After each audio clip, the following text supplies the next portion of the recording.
नमस्कार दोस्तों, स्वागत है आपका आकार आईएएस में। आज के इस वीडियो में हम डिस्कस करेंगे पॉलिटी के कुछ इंपॉर्टेंट एमसीक्यूज जो कि यूपीपीसीएस प्रीलिम्स 2024 के लिए इंपॉर्टेंट होने वाले हैं। तो एक एक करके हम कुछ सवालों को देखेंगे और साथ ही साथ उनका एनालिसिस करेंगे और उनके उत्तर खोजने की कोशिश करेंगे। तो चलिए शुरू करते हैं। हमारा पहला सवाल है कि राष्ट्रीय आपातकाल के संदर्भ में निम्नलिखित में से कौन सा से कथन सही है? पहला स्टेटमेंट है कि राष्ट्रपति प्रधानमंत्री की सलाह पर राष्ट्रीय आपातकाल की घोषणा करता है। दूसरा है कि राष्ट्रीय आपातकाल की घोषणा को न्यायालय में चुनौती दी जा सकती है। तीसरा है कि आपातकाल को रद्द करने के लिए राष्ट्रपति द्वारा की गई घोषणा को इसके जारी होने की तिथि से 1 महीने के भीतर लोकसभा द्वारा अनुमोदित किया जाना चाहिए। इसमें जो हमें है करेक्ट स्टेटमेंट पता करना है, सही कथन की हमें को चुनना है। पहले स्टेटमेंट में हम देखें, पहला स्टेटमेंट है कि राष्ट्रपति प्रधानमंत्री की सलाह पर। तो राष्ट्रपति यहां पर प्रधानमंत्री की सलाह पर नहीं बल्कि मंत्रिमंडल की सलाह पर। किसकी सलाह पर? मंत्रिमंडल की सलाह पर। तो यहां पर राष्ट्रपति प्रधानमंत्री नहीं बल्कि मंत्रिमंडल की लिखित सिफारिश पर राष्ट्रीय आपातकाल को लागू कर सकता है। अगर युद्ध है या वायुआक्रमण की स्थिति है, आंतरिक विद्रोह जैसी कोई स्थिति है, तो सिचुएशन में अगर राष्ट्रपति को लगता है कि भारत पर आसन्न किसी भी तरीके का कोई खतरा है, तो मंत्रिमंडल की लिखित सिफारिश के आधार पर वो क्या करेगा कि राष्ट्रीय आपातकाल की घोषणा कर सकता है। उसके अलावा देखिए कि राष्ट्रीय आपातकाल को अगर भारतीय संविधान में देखा जाए तो आर्टिकल 352 के अंतर्गत राष्ट्रीय आपातकाल को जो है संविधान के दायरे में रखा गया है। अब यहां पर एक इंसिडेंट डिस्कस करते हैं कि 1975 में, इन द ईयर ऑफ 1975, उस समय जो प्राइम मिनिस्टर थी इंदिरा गांधी, प्राइम मिनिस्टर इंदिरा गांधी। तो प्राइम मिनिस्टर इंदिरा गांधी ने उस टाइम पर इमरजेंसी डिक्लेयर करी, यानी कि राष्ट्रीय आपातकाल जो है ठीक उनके कहने पर लगाया गया। तो जब 1975 में इंदिरा गांधी ने आपातकाल लगवाया तो उस समय उन्होंने मंत्रिमंडल से किसी भी तरीके की कोई सलाह नहीं ली, जिसके बाद इसे असंवैधानिक एक तरीके से कहा गया। और फिर 44th कॉन्स्टिट्यूशनल अमेंडमेंट एक्ट आया इन द ईयर ऑफ 1978। 1978 में 44वां संविधान संशोधन अधिनियम लाया गया और उसमें यह बोला गया कि जो राष्ट्रपति है, जो प्रेसिडेंट है, वो राष्ट्रीय आपातकाल की घोषणा करेगा। किस आधार पर? मंत्रिमंडल की लिखित सिफारिश के आधार पर। मंत्रिमंडल की लिखित सिफारिश के आधार पर क्या करेगा? राष्ट्रीय आपातकाल की घोषणा करेगा। अगर लिखित सिफारिश, अगर यहां पर मंत्रिमंडल की लिखित सिफारिश नहीं है और प्रधानमंत्री किसी भी तरीके की जोर जबरदस्ती करके अगर राष्ट्रपति को राष्ट्रीय आपातकाल घोषित करने के लिए उकसाता है, तो राष्ट्रपति राष्ट्रीय आपातकाल की घोषणा नहीं करेगा। तो 44th कॉन्स्टिट्यूशनल अमेंडमेंट एक्ट 1978 के तहत लाया गया, राष्ट्रपति मंत्रिमंडल की लिखित सिफारिश के आधार पर घोषणा कर सकता है राष्ट्रीय आपातकाल की। तो ये स्टेटमेंट यहां पर हमारा क्या हो जाता है? गलत हो जाता है। दूसरे स्टेटमेंट में देखें तो राष्ट्रीय आपातकाल की घोषणा को न्यायालय में चुनौती दी जा सकती है। तो ये स्टेटमेंट हमारा सही है कि हाँ, राष्ट्रीय आपातकाल को न्यायालय में चुनौती दी जा सकती है। इस पर भी हम गौर करें तो इस पर देखेंगे कि इससे पहले 38th कॉन्स्टिट्यूशनल अमेंडमेंट एक्ट आया, 38वां संविधान संशोधन अधिनियम आया इन द ईयर ऑफ 1975। 38वां संविधान संशोधन अधिनियम 1975 में लाया गया, जिसमें यह कहा गया कि जो राष्ट्रीय आपातकाल है उसे न्यायालय में किसी भी आधार पर चुनौती नहीं दी जा सकती है, यानी कि इसे 38वें संविधान संशोधन अधिनियम के द्वारा न्यायिक समीक्षा की परिधि से बाहर रखा गया। लेकिन फिर 44th कॉन्स्टिट्यूशनल अमेंडमेंट एक्ट 1978 आता है और उसमें फिर यह प्रावधान किया गया कि राष्ट्रीय आपातकाल को न्यायिक समीक्षा की परिधि के अंतर्गत रखा जाना चाहिए, यानी कि राष्ट्रीय आपातकाल को न्यायालय में चुनौती दी जा सकती है। ठीक है, ये कैसे आया? 44th कॉन्स्टिट्यूशनल अमेंडमेंट एक्ट 1978 के तहत। तो यहां पर दूसरा स्टेटमेंट हमारा क्या हो जाता है? दूसरा स्टेटमेंट हमारा सही होता है। तीसरे स्टेटमेंट में बात करें कि आपातकाल को रद्द करने के लिए राष्ट्रपति द्वारा की गई घोषणा को इसके जारी होने की तिथि से 1 महीने के भीतर लोकसभा द्वारा अनुमोदित किया जाना चाहिए। तो ये स्टेटमेंट भी आपका गलत है। राष्ट्रीय आपातकाल की समाप्ति राष्ट्रपति बिना किसी संसदीय अनुमोदन के कर सकता है। यानी कि ऐसा कोई मैंडेटरी नहीं है कि लोकसभा से या फिर राज्यसभा से किसी भी तरीके का कोई भी उद्घोषणा जो राष्ट्रीय आपातकाल समाप्ति पत्र लाया जाए उसके बाद राष्ट्रपति उसको लागू करे, ऐसा नहीं है। राष्ट्रपति जो है वो एक नॉर्मल डिक्लेरेशन के बेसिस पर जो है ये राष्ट्रीय आपातकाल की समाप्ति की घोषणा कर सकता है। तो यहाँ पर करेक्ट स्टेटमेंट की बात पूछी गई है, तो बी ऑप्शन हमारा क्या होगा, सही होगा कि राष्ट्रीय आपातकाल की घोषणा को न्यायालय में चुनौती दी जा सकती है। अगला सवाल देखते हैं। नेक्स्ट क्वेश्चन है कि मौलिक अधिकारों की सूची से संपत्ति का अधिकार किसके प्रधानमंत्रित्व काल में दोहराया गया?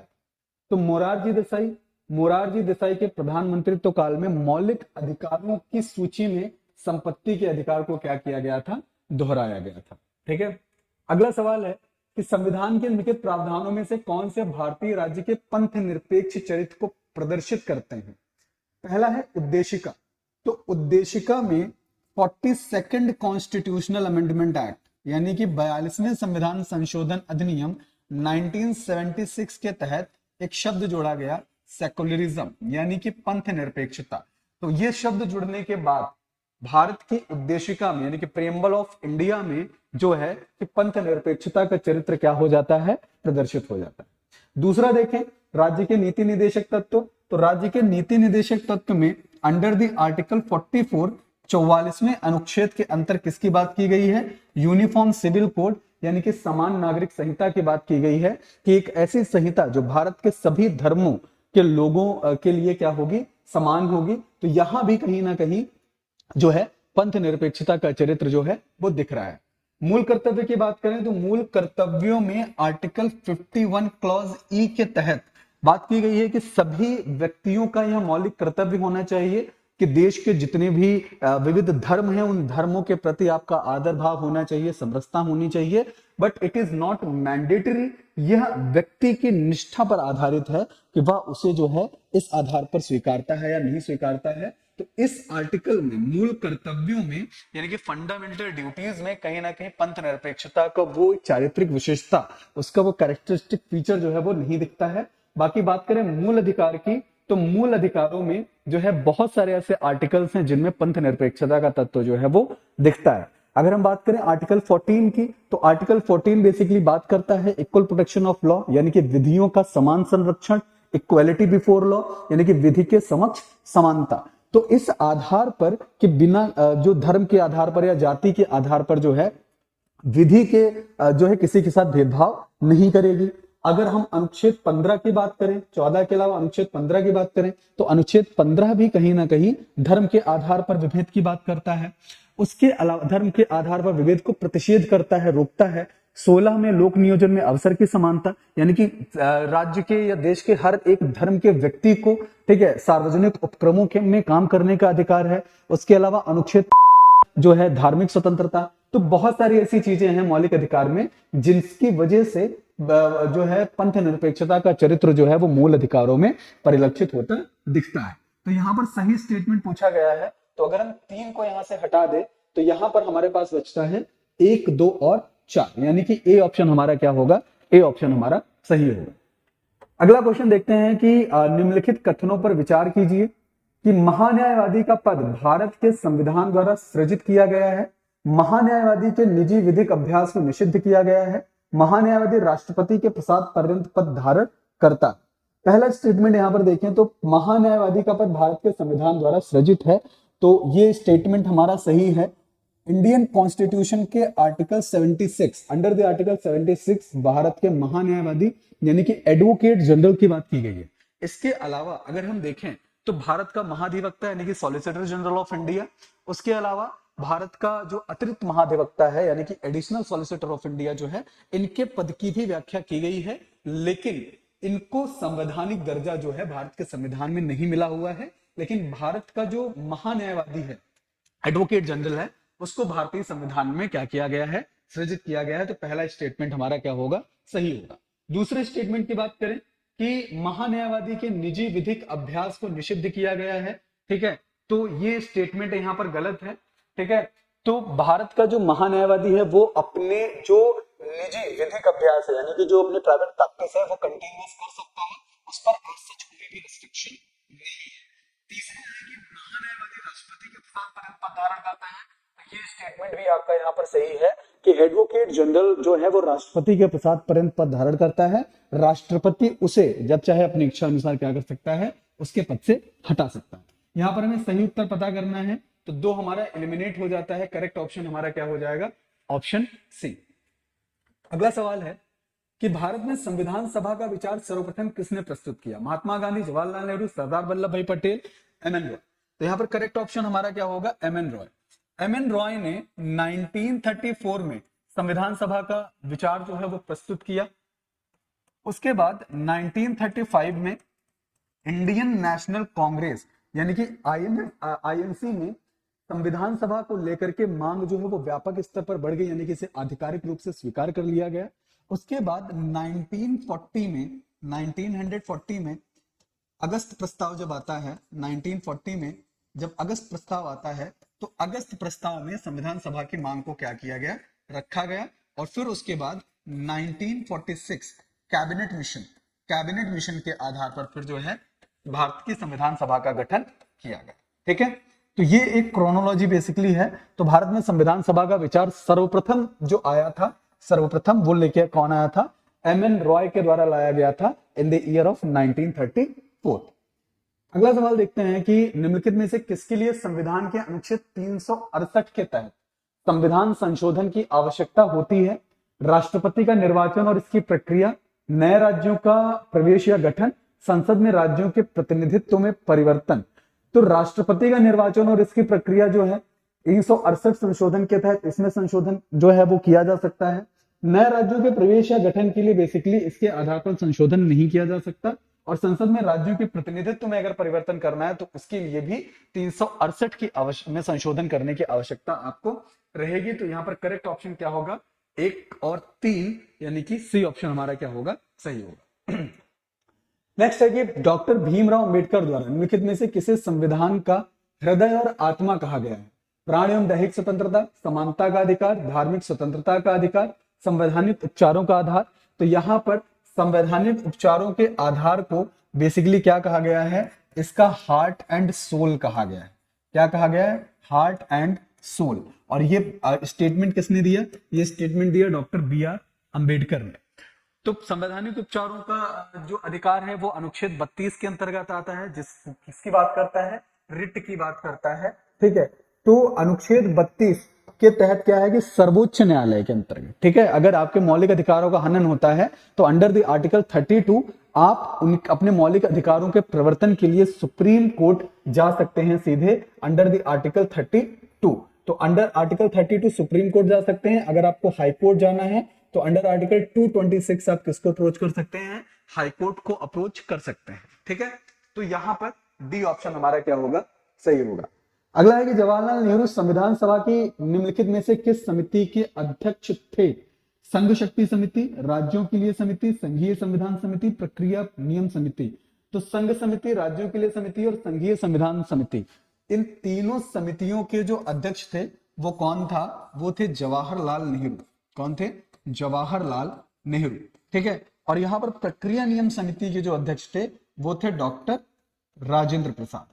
प्रक्रिया नियम समिति के अध्यक्ष कौन थे, प्रक्रिया नियम समिति के अध्यक्ष थे डॉक्टर राजेंद्र प्रसाद। ठीक है, तो यहां पर हमारा करेक्ट ऑप्शन क्या होगा, 4 को अगर हम हटा दें तो ए ऑप्शन हमारा सही होगा, 1, 2 और 3। अगला क्वेश्चन है केंद्रीय सतर्कता आयोग यानी कि सेंट्रल विजिलेंस कमीशन के संदर्भ में निम्नलिखित में से कौन सा कथन सही है? पहला स्टेट ऑप्शन है यहाँ पर कि इसमें एक केंद्रीय सतर्कता आयुक्त और 2 से अधिक सतर्कता आयुक्त शामिल होते हैं। दूसरा, इसे संसद के एक अधिनियम द्वारा 2005 में स्थापित किया गया। तीसरा है कि केंद्रीय सतर्कता आयुक्त को उच्चतम न्यायालय के न्यायाधीश के समान ही परिचित किया जा सकता है। डी है कि सीवीसी को अपने कार्य निष्पादन के संबंध में केंद्र सरकार को वार्षिक रिपोर्ट प्रस्तुत करनी पड़ती है। तो यहाँ पर करेक्ट ऑप्शन देखते हैं, ए है, तो इसमें केंद्रीय सतर्कता आयुक्त, तो यानी कि जो सेंट्रल विजिलेंस कमीशन है वह एक बहुसदस्यीय निकाय है। ठीक है, मल्टी मेंबर बॉडी है, और इसमें एक जो है सतर्कता आयुक्त, केंद्रीय सतर्कता आयुक्त होता है और 2 से अधिक सतर्कता आयुक्त होते हैं, यानी कि ए ऑप्शन हमारा क्या हो जाएगा, सही हो जाएगा। बाकी जब ए सही हो गया तो बाकी के 3 क्या हो जाएंगे, ऑटोमेटिक गलत हो जाएंगे। लेकिन फिर भी देखते हैं। तो संसद के इसे एक अधिनियम के द्वारा पारित जो है वर्ष 2005 में नहीं, बल्कि इसे स्थापित किया गया 1964 में, जब के संथानम ने अपनी अनुशंसाएं पेश की। ठीक है, तो बेसिकली क्या हुआ कि के संथानम समिति की अनुशंसाओं के आधार पर 1964 में केंद्रीय सतर्कता आयोग का गठन जो है वो किया गया।